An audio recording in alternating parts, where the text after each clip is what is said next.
It's a real honor to continue to have this great affiliation with ND Gain.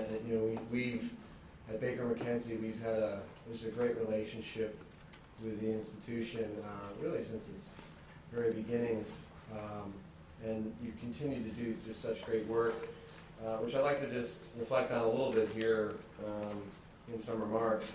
It's been a pretty interesting week. I don't know how many folks have achieved sort of climate week fatigue at this point. Hopefully we all have enough energy for one more really interesting session, because this one does promise to be a lot of fun.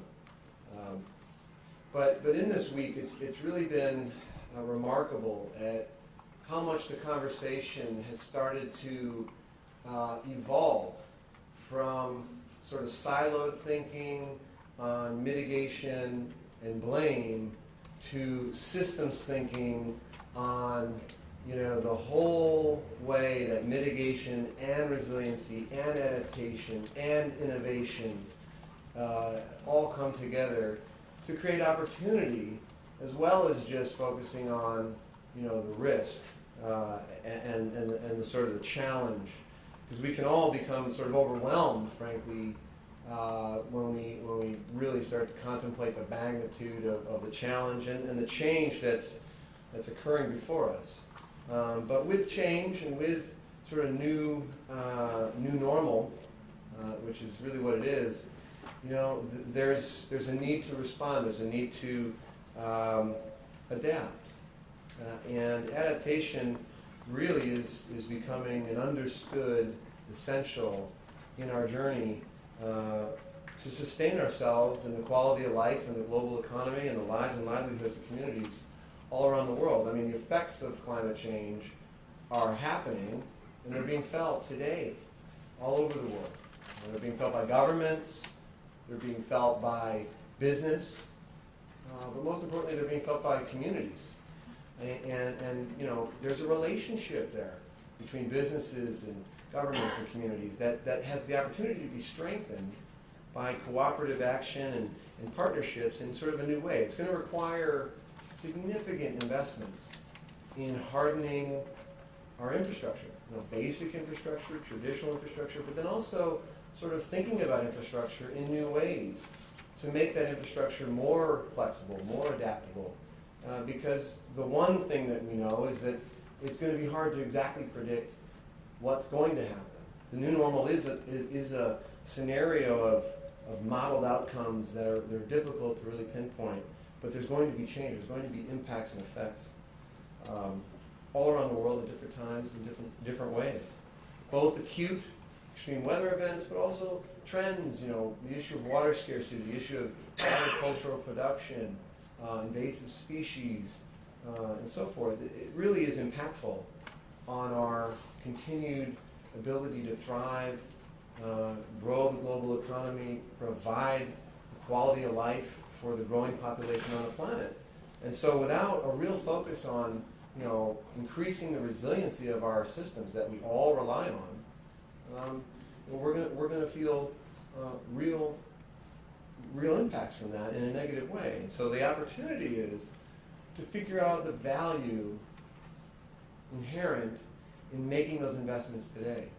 Everybody can sort of appreciate that there is real value in avoiding future loss, okay, due to impacts, extreme events, and so forth. But how do you bring that value forward? How do you create an ROI for private sector investment today to get that money flowing now, instead of just have it be sort of disaster relief and reactive after the event? And that's really one of the key intriguing questions to address and to figure out.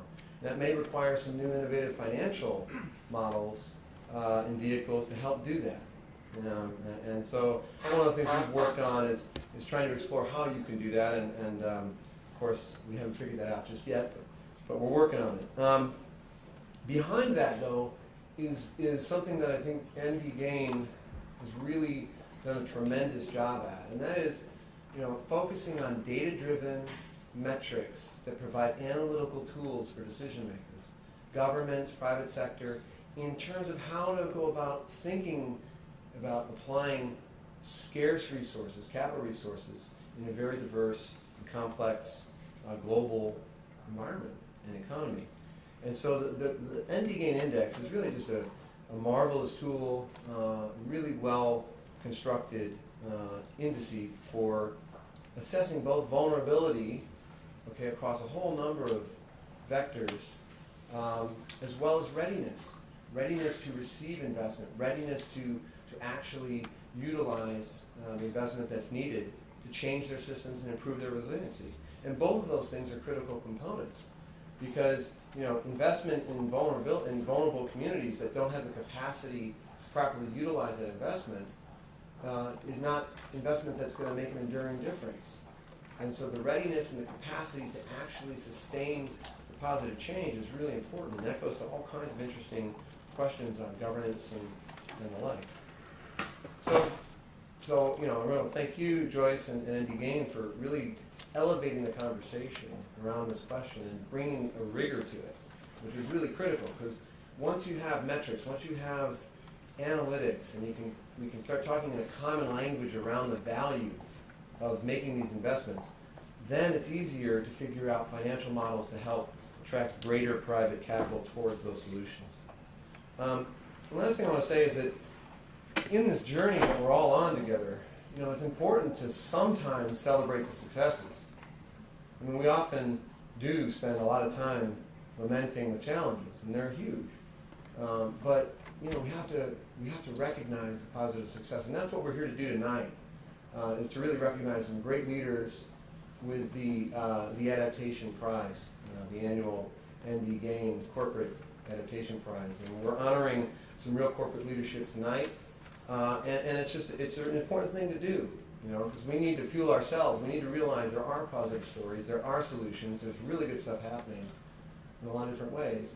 And so it's a really good thing to do, and I think it's another way to raise awareness and spread the positive message as to how we can solve these problems in a way that is, both economically feasible and assures our capacity to meet the needs of our customers, of our communities, etc., in the future.